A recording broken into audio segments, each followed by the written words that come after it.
Hello, this is Kate from dailytarotgirl.com, and this is your weekly tarot card reading, and I'm using the Heart and Hands Tarot by Liz Blackbird for this reading.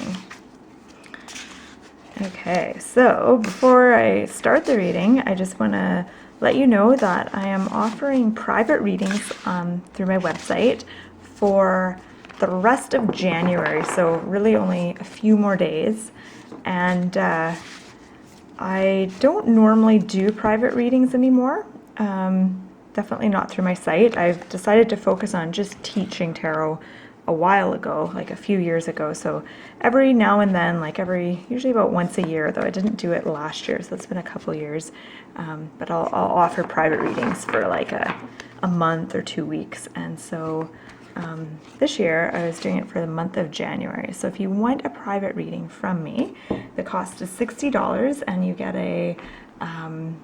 it's a recording. So it's a recorded MP3. I record myself giving you the reading. And if you're interested, I'll put the link in the description of this video below. Okay, so let's get into the reading. We'll start with the first card, which represents Monday and Tuesday of the upcoming week. Okay, so we have the King of Cups for Monday and Tuesday, and the King of Cups is all about taking charge of your emotions, and this doesn't mean repressing your emotions or like controlling your emotions. This is about stepping into the power of your emotions, recognizing them for what they are, and your emotions give you messages. So your emotions can tell you a lot about something. So if you go into your emotions, you can discover kind of what's going on within you. You can discover what you need to do. There's all kinds of wisdom that can be gained from really going into your emotions and exploring them rather than just kind of shutting them down or ignoring them. So the message of the King of Cups is to definitely take a look at your emotions at the beginning of the week. Pay attention to them. Don't be afraid of them. Respect them and revere them and explore them. And that in turn is going to set you up for a really successful week, because the King of Cups is the kind of guy who is in touch with his emotions, and he can share his emotions appropriately and confidently with others. And because he can do this, he's able to connect with people. He's able to sense other people's feelings. He's very intuitive, very empathic, and he's just very good at communicating and connecting with others. So beginning of the week, pay attention to your emotions. Your emotions are, and I'm saying this because I'm looking at the way he's holding this bowl or this cup of water, and he's kind of offering it. And your emotions are really like an offering from your soul. And if you take that offering and really look what's there, there's so much wisdom and insight that can be gained. You don't want to miss out on that. Wednesday and Thursday, we've got the Queen of Swords. So interesting, we've got a king and a queen. And the Queen of Swords has a very different energy to the King of Cups. The King of Cups is relaxed, he's open, he's kind of touchy-feely. He's kind of, if he was a person, you'd picture him being kind of hippy-dippy maybe. And the Queen of Swords is like the opposite of that. So she is a little bit, she has more of a, I don't want to say an uptight personality, but she's a little more type A. She's someone who is very focused and determined. She's a no-nonsense kind of girl. She's no-nonsense. While the King of Cups might be the kind of person who would be like, hey, let's sit and chat and tell me how you feel. Oh, interesting. The Queen of Swords would be like, okay, we're just like, let's get to the point. Let's get to the point. Let's not beat around the bush. Let's get things done. She's kind of more that sort of a personality. So the Queen of Swords is showing up for us for the middle of the week, so Wednesday, Thursday. I think she's showing up because we need to really tap into that energy and channel our own inner Queen of Swords in the middle of the week. So there's things that need to get done. We need to focus. We need to get things done. we need to cut away distractions. I think many of us have big distractions happening in our lives all the time, and we need to kind of cut those away, at least for like 2 days, while we focus on whatever it is that we need to focus on to get things done. And the Queen of Swords, she's very witty, she has a lot of intelligence, and I think your intelligence and your intellectual ability is enhanced the more you eliminate distractions and focus.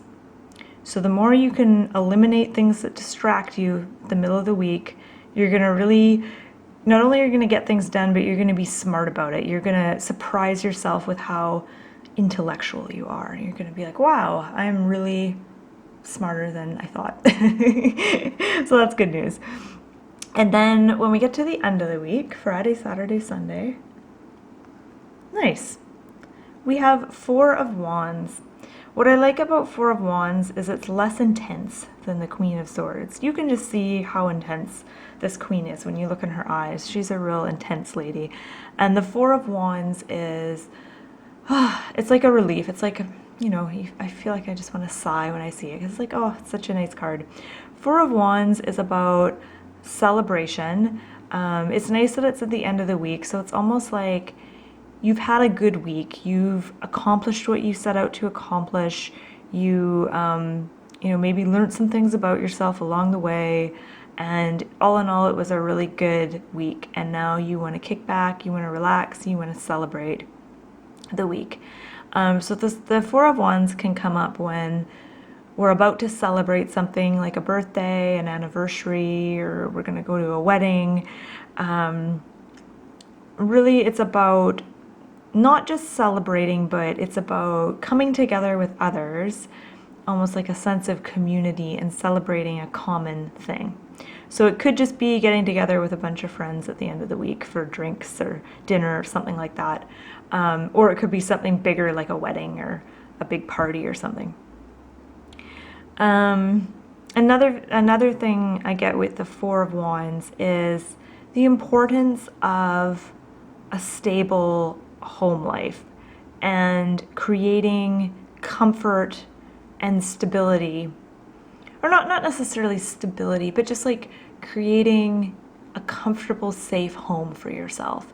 Because when you're out in the world and you're channeling your, you know, Queen of Wands, and you're challenging yourself with, you know, sharing your emotions and tuning into your emotions, you want to have a solid base to come home to at the end of the day. And you can create that. There's many ways that you can create that for yourself. But first, you just want to ask yourself, is my home a nurturing environment for me? Like, can I be the best person? You know, can I be the best version of myself with the home that I have? Is it nurturing? Do I feel safe there? Can I rest there? You know, is it,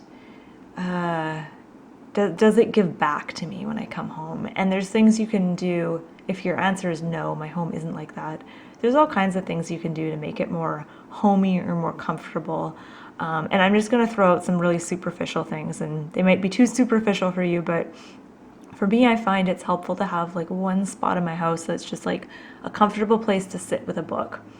And I have this really comfortable chair that I love, and it's by the window, so it's got good light. So for me, that is like my comfortable resting place. And I also think it's helpful to have some good food prepared, like a good snack or something in the fridge that you can have at any time, or having cookies somewhere in a cupboard. I feel like that always kind of just makes my house seem more livable, more comfortable. Okay, so it looks like a good week.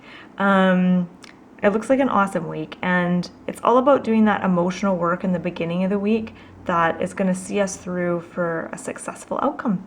So I hope you found this reading helpful, and as always, please feel free to share like any insights or ideas that you've had about these cards in the comments below. I'd love to read them.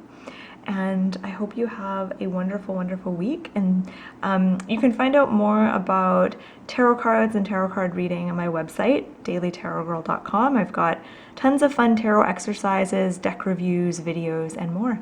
So thanks again for watching, and have a wonderful week.